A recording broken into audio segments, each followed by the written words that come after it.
Essa é a primeira videoaula da disciplina de Sistemas Operacionais para o projeto integrador do curso Sistemas para a Internet. Tema da aula: Introdução aos Sistemas Operacionais. Um sistema operacional é um software ou um programa mais importante que é executado em um computador. É ele quem dá a possibilidade de usarmos e dar ordem ao mesmo. São importantes porque permitem que você interaja e dê ordem ao computador. Sem um sistema operacional, um computador é inútil. Sem um sistema operacional, você não terá a plataforma que carrega os programas que possibilitam escrever uma carta, escutar música, navegar na internet ou enviar um e-mail. Desde os tempos do computador programado por chaves e cabos até o surgimento do teclado e impressora de caracteres, procurou-se ao longo do processo evolutivo do computador tornar a sua utilização mais amigável, precisa, rápida e eficaz. O conjunto de equipamentos e recursos utilizados para que o homem possa controlar o computador é genericamente denominado interface. O aprimoramento da interface atingiu o ponto em que o usuário passou a interagir com pequenos desenhos ou símbolos de objetos comuns ao seu trabalho. Pensou-se em representar, por exemplo, a tarefa de impressão de documentos pelo desenho de uma pequena impressora e a eliminação de um documento por uma pequena lixeira. Surgiram os ícones. Contando um pouco a história dos sistemas operacionais, ele é dividido em certas fases. A primeira fase é a fase das válvulas e painéis de programação. No início da Segunda Guerra Mundial, surgiram os primeiros computadores digitais formados por milhares de válvulas que ocupavam áreas enormes, sendo funcionamento lento e duvidoso. O ENIAC foi o primeiro computador digital de propósito geral, criado para a realização de cálculos balísticos. Sua estrutura possuía cerca de 17 mil válvulas, 10 mil capacitores e 70 mil resistores e pesava 32 toneladas. Quando em operação, era capaz de realizar 5 mil adições por segundo. A programação era feita em painéis através de fios utilizando linguagem de máquina. Não existia o conceito de sistema operacional. Outros computadores foram construídos nessa época, mas eram utilizados apenas em universidades e órgãos militares. A segunda fase dos sistemas operacionais foi marcada pelos transistores e os sistemas em lote. A criação do transistor e das memórias magnéticas contribuiu para o enorme avanço dos computadores na época. Acesso mais rápido aos dados, maior capacidade de armazenamento e computadores menores.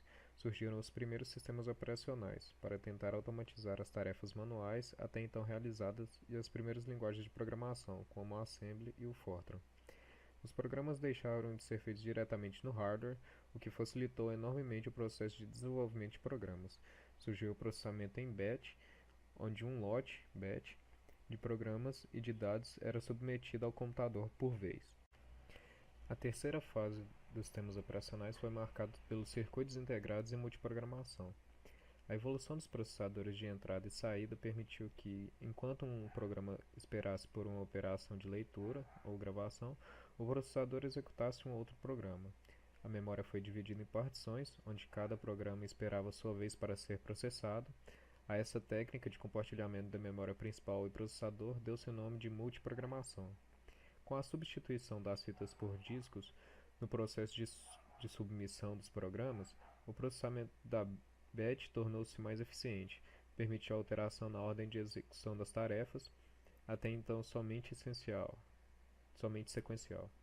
A essa técnica de submissão de programas chamou-se spooling, que mais tarde também viria a ser utilizada no processo de impressão.